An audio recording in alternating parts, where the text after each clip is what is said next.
Saint Chavra anticipated by many decades the provisions and the directive principles of state policy, Part 4 of the Constitution of India, relating to the onus of the state to educate citizens, especially the weakest and most vulnerable. Now, Nehruji, who was India's greatest romanticizer, spoke of India in the following terms. He said, "She is a myth and an idea, a dream and a vision, and yet very real and present and pervasive. There are terrifying glimpses," he continued, "of dark corridors which seem to lead back to primeval night. But also there is," added Jawaharlal Nehru with characteristic optimism, "the fullness and warmth of the day about her."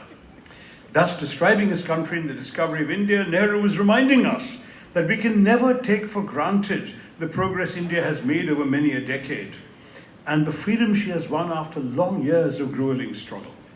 Generations upon generations of liberty-loving and democratic-minded Indians, including his own, labored under terrible circumstances and battled insurmountable odds to draw upon India the garb of modernity we've been talking about. There was about India the halo of justice and egalitarianism, but it was there because of the people I have been lecturing about today, because of Raja Ram Mohan Roy and Ishwar Chandra Vidyasagar, Jyoti Rao and Savitribai Phule, Ranade and Veera Salingam, Sri Narayana Guru, Ayyankali, Chattambi Swamigal, Khadar Maulvi, Vakam Khadar Maulvi, all of these figures, and Saint Chavara, they all contributed, deeply committed to humanist values, have taken India away from those primeval nights of regressive and repressive socio-economic and socio-religious notions of caste and gender, and they have lit the torch of liberty and human dignity in India. Modernity, therefore, my point is, was built up after struggling against ourselves.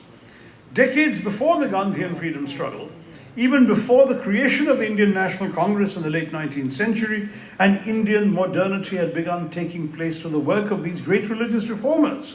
And as it grew from strength to strength, tearing down much religious bigotry and regressiveness, it transformed the idea of India from a merely geographical or cultural conception into an expansive vision of a nation in the making. A nation where everyone would be equal and have equal rights and opportunities, and where merit and not birth would determine one's worth. At the same time, drawing a distinction between equality and equity. This nation would empower its weakest and most vulnerable citizens to operate on a level playing field, standing shoulder to shoulder even with those who historically enjoyed greater privilege, social and financial, than them.